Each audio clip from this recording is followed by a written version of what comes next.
Estimados y estimadas, les saluda nuevamente el doctor Alejandro Gutiérrez.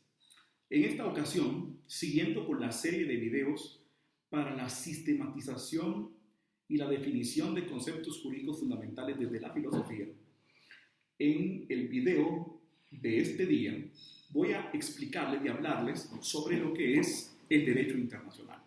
Si bien hemos dicho al inicio de esta serie de videos que yo voy a explicar ciertos conceptos jurídicos fundamentales y ciertas definiciones de la filosofía, pues por medio de este video voy a explicarles lo que es el derecho internacional desde la óptica de la filosofía política, filosofía del derecho y de la filosofía en general.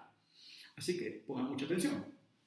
En esta serie de videos hemos hablado, en primer lugar les hice la definición de derecho, o les expliqué la definición de derecho como un concepto universal. En un video anterior también les expliqué lo que es la definición de derecho penal. Y por medio de esta cápsula les hablaré sobre la definición de derecho internacional. Muy bien, ¿qué es el derecho internacional? Para comprender lo que es el derecho internacional tenemos que tomar en cuenta que hay dos posturas y tienen que ver con dos escuelas de la filosofía del derecho: positivismo y justnaturalismo.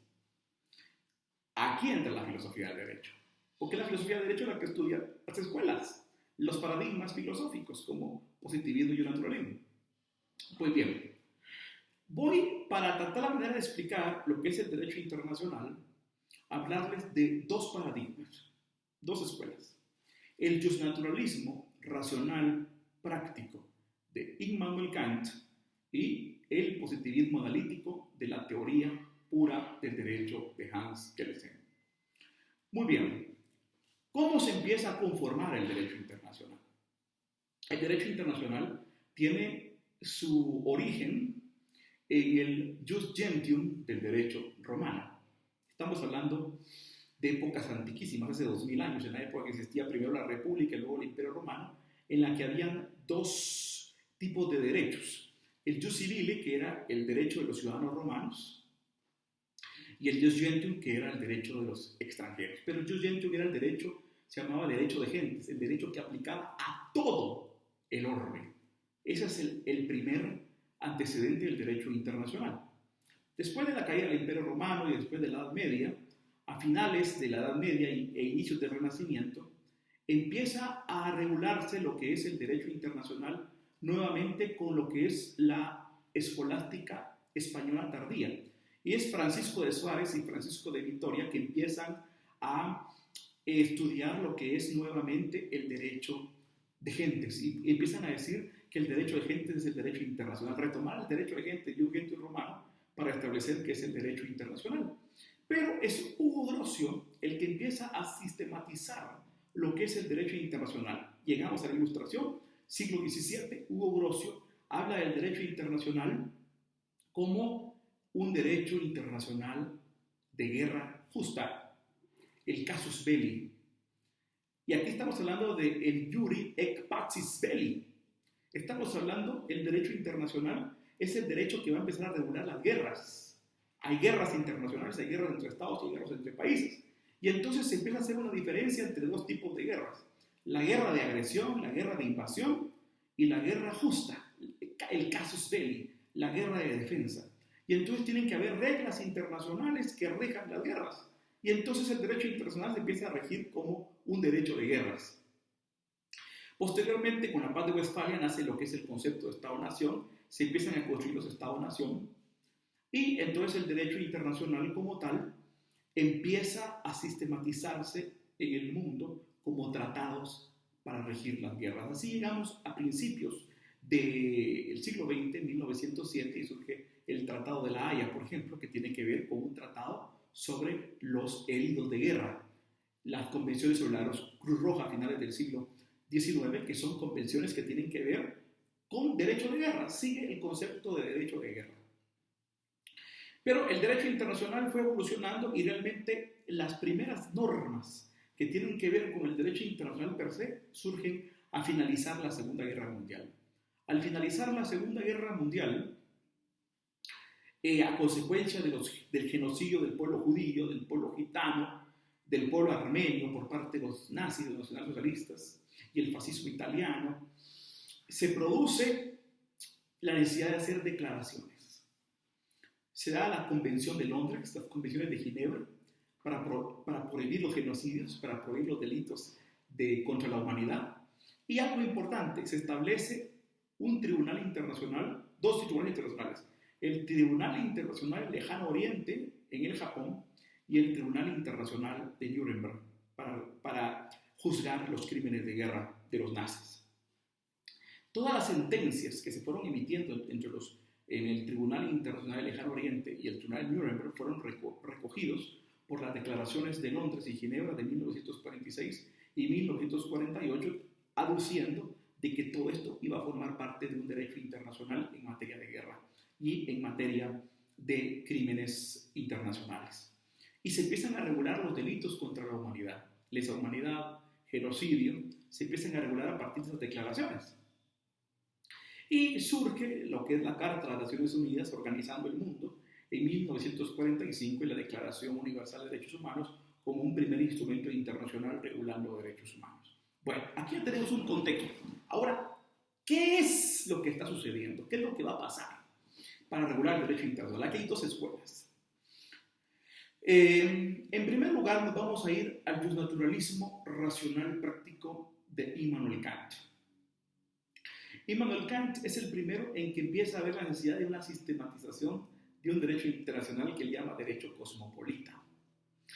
Y gran parte de su obra La Paz Perpetua se refiere a eso.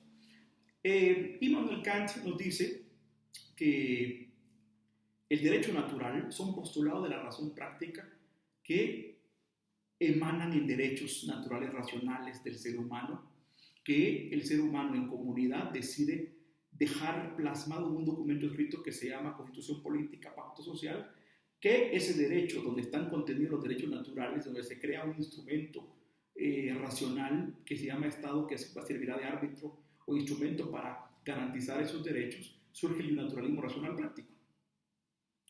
Surge entonces la comprensión del derecho de este paradigma.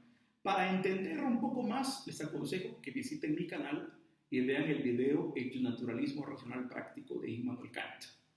Y entonces lo enlacen con este video. Entonces Kant nos dice que los postulados de la razón práctica, las ideas se traducen en derechos, en comportamiento, en conducta, y el conjunto de seres humanos que tienen sus derechos naturales los plasman en un pacto político que se llama Constitución Política, y esa Constitución Política, donde está recogido el derecho natural del pueblo, regirá a esa nación. Ahora, el objetivo de ese pacto social, de esa Constitución Política, es trasladar a la comunidad de un estado de naturaleza a un estado de racionalidad ético. Ahora, Kant dice que el objetivo de la racionalidad y de la evolución social de la humanidad es conseguir la paz perpetua en el mundo entero. ¿Y cómo se va a conseguir la paz perpetua en el mundo entero, según Immanuel Kant?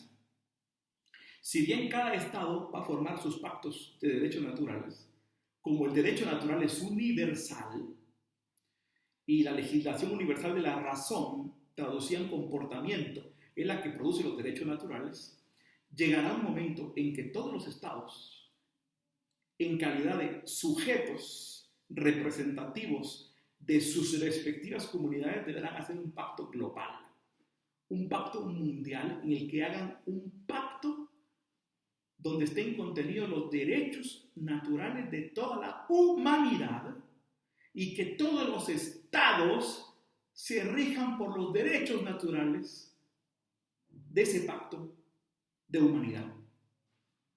Y que si todos los estados se comprometen a respetar los derechos naturales de la humanidad en cuanto a humanidad, y esos derechos naturales son los que rigen a la humanidad, se conseguirá la paz perpetua. Y efectivamente, la obra de paz perpetua sirvió de base para la comisión de filósofos que construyó tanto la Carta de las Naciones Unidas de 1945 como la Declaración Universal de los Derechos Humanos de 1948. Entonces, cuando vemos la Carta de las Naciones Unidas y vemos la Declaración Universal de Derechos Humanos, que tienen inspiración eminentemente kantiana, y que específicamente se basan o se fundamentan en la obra La Paz Perpetua de Immanuel Kant, vemos que el objetivo de la Carta de las Naciones Unidas en su primer considerando es el mantenimiento de la paz y conseguir la paz universal. Y para eso, dice la Carta de las Naciones Unidas en su artículo primero, que se deben respetar todos los derechos humanos universales, sin distinción de raza, de sexo, de género, de nación, étnico. Son derechos naturales. Y todos los estados deben respetar esos derechos naturales. Y luego se complementa la Carta de las Naciones Unidas con la Declaración Universal de Derechos Humanos, en donde se recogen los derechos universales. Dice el preámbulo y el artículo primero de la Declaración Universal de Derechos Humanos que se reconocen los derechos universales de igualdad, de justicia, de paz, de libertad, pero el mayor de ellos es la dignidad. Y la dignidad, como el derecho de los derechos, es eminentemente kantiano, porque la dignidad se basa en el imperativo categórico kantiano de humanidad o principio de humanidad, que establece lo siguiente: obra de tal manera que emplees a la humanidad, tanto en tu persona como en la persona de los demás, como un fin y no como un medio.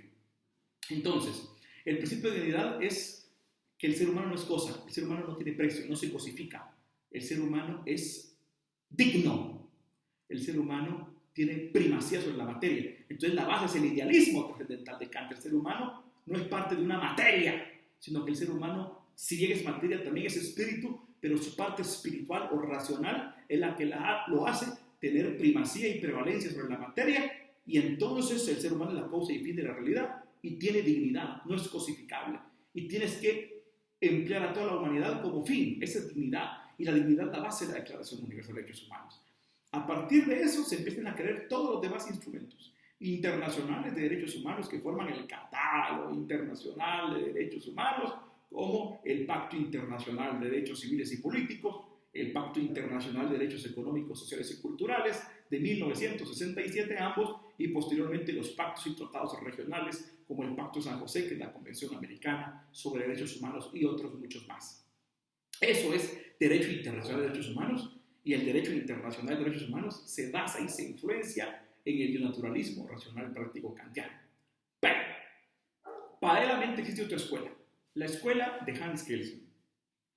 Y Hans Kelsen nos dice que en su teoría pura del derecho, que el derecho internacional como tal no existe.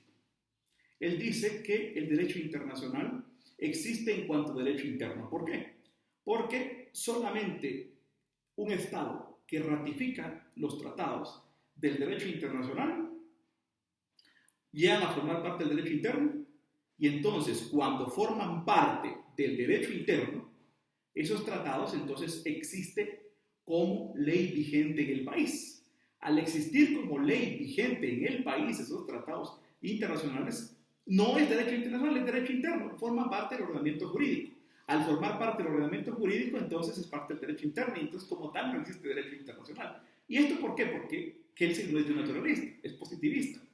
Y entonces él dice que a nivel internacional lo que existe es una costumbre internacional, no un derecho internacional, sino una costumbre internacional. Existe un derecho primitivo internacional porque como cuando el derecho está surgiendo de un Estado que empieza con costumbre, porque Kelsen dice que el derecho en un Estado primitivamente empieza como costumbre y luego se llega a ser un sistema normativo, jurídico, cohesionado, y por eso las leyes también por costumbre dejan de ser eficaces, de eso todo.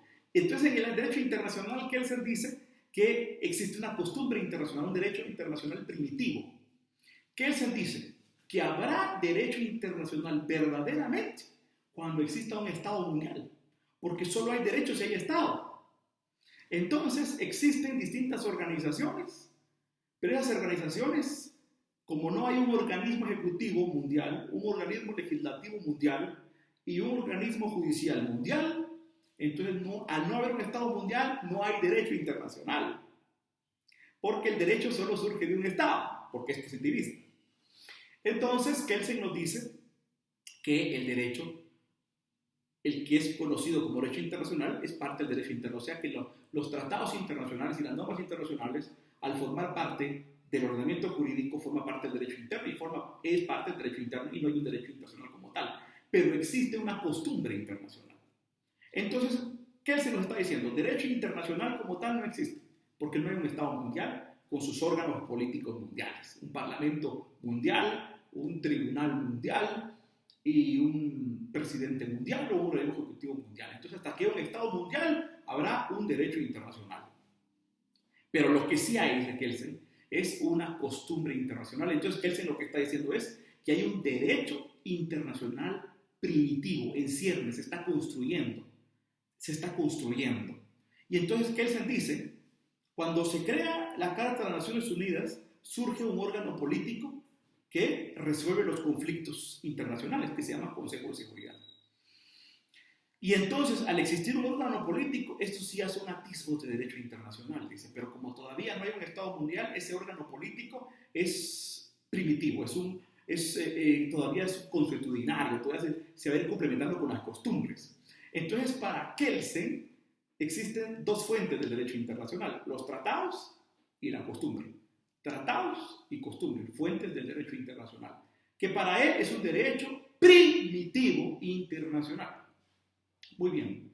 En ese sentido, Kelsen dice que lo ideal sería no que existiera un órgano político que resolviera los conflictos internacionales, como es el Consejo de Seguridad de las Naciones Unidas, sino que debería haber un tribunal con jurisdicción compulsiva que resolviera todos los conflictos internacionales.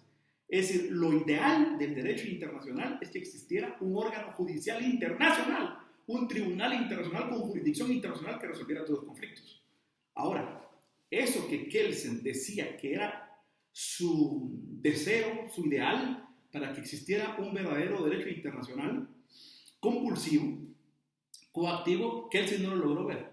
Pero hoy en día existe una corte penal internacional a través de un estatuto de Roma. Y entonces esa jurisdicción compulsiva, que todavía no tiene toda la fuerza, es parte de la manifestación de un derecho internacional positivo. El hecho que exista una jurisdicción internacional con tribunales internacionales, como la Corte Penal Internacional, nos dice que hay un derecho internacional positivo. Ahora, ese derecho internacional positivo se rige por tratados y por costumbre. Ahora, sobre esa jurisdicción internacional, que es eminentemente de origen kelseniana, existe en la práctica mundial un derecho natural internacional. Y entonces, conforme a la concepción de Hans Kelsen, hoy en día todavía no existe un derecho internacional. ¿Por qué? Tiene que haber un Estado mundial para que haya un derecho internacional. O por lo menos una jurisdicción universal mundial, coactiva, coercitiva, que regule todos los conflictos a nivel mundial, para que haya un verdadero derecho internacional mundial.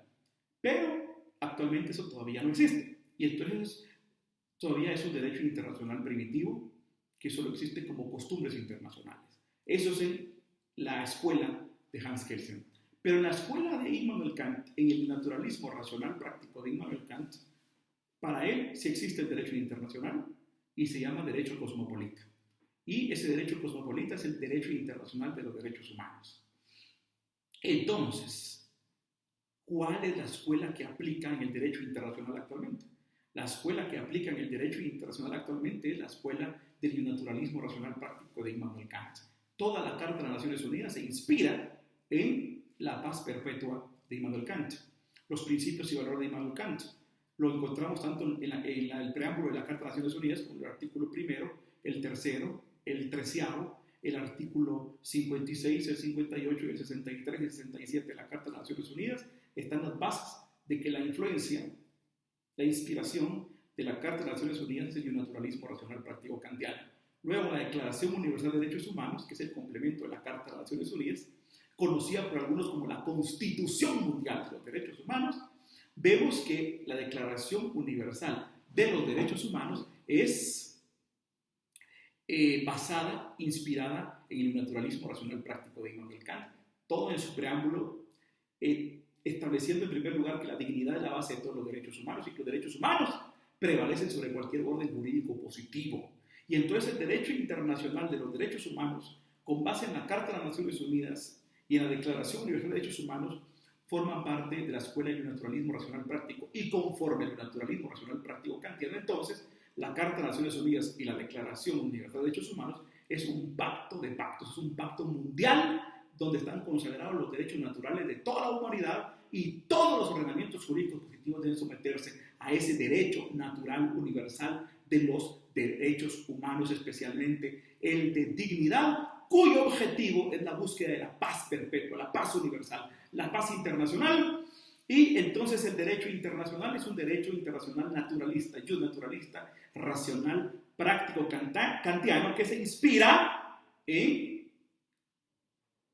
el idealismo trascendental de Immanuel Kant, en el principio de humanidad, el imperativo categórico de humanidad, que es el principio de dignidad, y en los derechos naturales como derechos naturales que a su vez son valores morales que justifican éticamente todos los ordenamientos jurídicos positivos del mundo. Bueno, esto es una pequeña explicación de la definición filosófica de derecho internacional. Que pasen una feliz tarde. Recuerden suscribirse a mi canal y activar la campanita para que sigan recibiendo contenido de derecho, filosofía del derecho y filosofía general. Que tengan una muy feliz tarde y que Dios los bendiga a todos. Muchas gracias por su